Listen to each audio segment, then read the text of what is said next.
Hi guys, in today's video I'll be going through all the top tips when playing on a cold court to give you the edge over your opponents in these conditions. For those of you who are newer to squash, when a court is cold it means the ball will be colder than normal. This will result in the ball not bouncing as much due to there being less energy in it, as particles vibrate less in lower temperatures. So what does this mean for us? Well, the first tip is to make sure you warm up well. While I already tell people that a good warm up is crucial to a good performance, this is even more true on a cold court. When muscles are cold, they shorten and they have reduced elasticity, meaning that the range of motion is lower and you're more susceptible to injury as they can tear when stretched too far.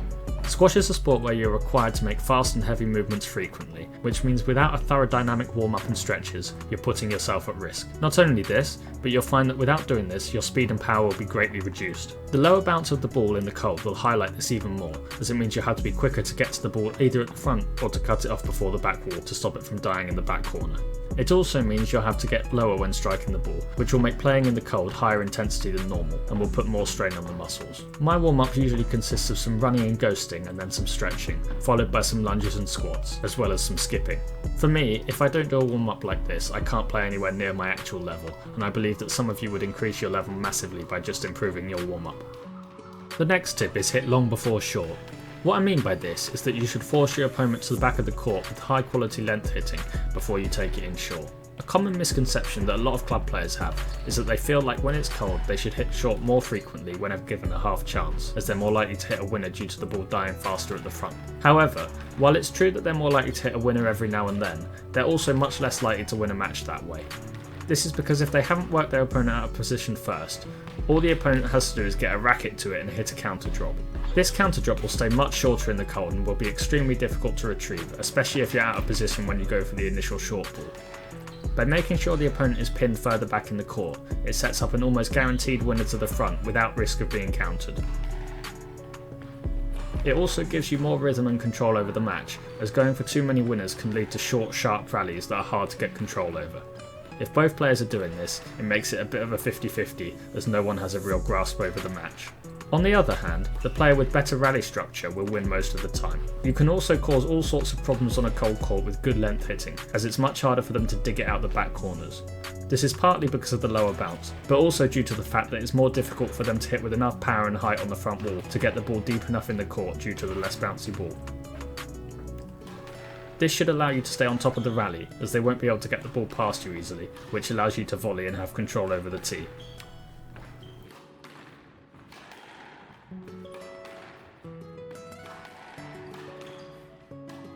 It's also key to make sure you're on your toes and ready to move quickly for any attacking shot from your opponent so you can be there to counter it.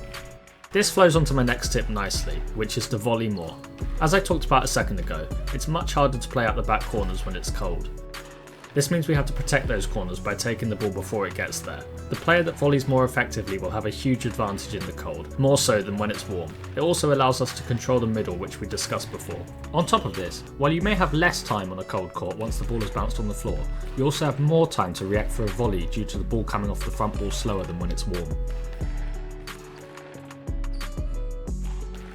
Here are some examples of using some volleys to control the middle and apply pressure, and some volleys to defend and protect the back corners.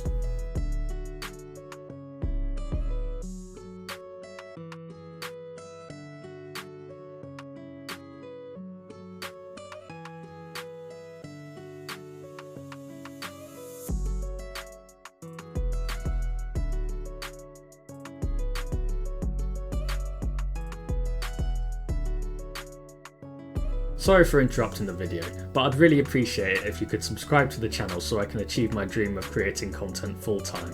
Thanks. The next tip is to hit through the ball more and to focus on the follow through. When the ball is cold, it becomes increasingly important to show the ball where to go with more purpose on your follow through. Without doing this, the ball will often stop around the mid-court area, which is criminal on a cold court due to the increased risk of being punished for a weak shot. On a hot court, the ball will often travel deep in the court with minimal effort, so this is something that is majorly important in the cold. The follow through dictates where the ball goes and how it gets there, so really exaggerating the follow through and hitting with purpose will make a big difference to your accuracy in these conditions.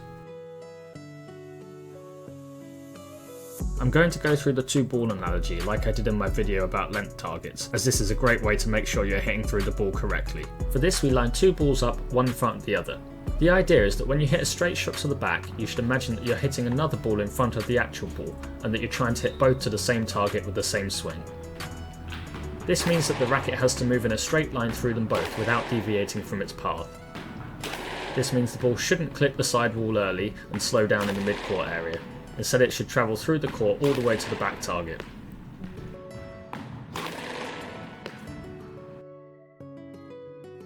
Here's the same on the backhand side. Here's an exaggerated example of how not to do it. I'm slicing down the inside of the ball or coming around the outside of the ball, meaning that each ball would go to a different place. The ball will imitate the follow through, so by following through deliberately and with purpose, it will allow the ball to go deep into the court with purpose. Along a similar vein, the next tip is to use enough height on the front wall to get the ball deep enough in the court and to avoid your opponent's volley. A lot of players hit the ball too low when it's cold, which leads to the ball landing mid-court and getting punished. You may need to hit hard and high to achieve this, especially when you're under pressure. It's much easier for one player to get trapped behind the opponent in the cold, due to the difficulty to hit deep enough length when under pressure. This can easily snowball out of control if you're the one trapped behind, so using height can be a great way to escape it. Using height is also a great way to vary your game and to disrupt your opponent's movement. Another tip that's linked to hitting through the ball is making sure you hit tight to the sidewall. This should be a key focus whenever you play, but has a huge impact specifically in the cold. On a hot court, you can often get away with a slightly loose shot and think less about quality and more about shot selection, as they can't punish you as easily with a short ball due to the fact they will often sit up enough for you to retrieve it. This isn't the case in the cold though. If you hit loose against a good player, the chances are that you've either lost the point on their next shot or on the follow-up after that. The final tip is to hit the severity when taking the ball in short. What I mean by this is to use a bit of racket head speed and cut down on the ball. This will get the ball dying away extremely quickly when it's cold. Often this sort of shot won't be as rewarding when it's hot and can even be punished by better players, so it can be better to run the ball in tight to the sidewall. However, in the cold, it's extremely effective to be severe in these positions. A major benefit to this shot is the time that the ball takes to get to the front wall from your racket is very short. That, combined with the very low bounce due to the cold court, leads to a shot that dies very quickly. Just remember to take into account the first tip, about waiting for your opponent to be stuck behind you before pulling the trigger. Thanks for watching guys. Please like the video and subscribe to the channel for more content like this. I'll be making a video on how to play on a hot court soon, so watch this space.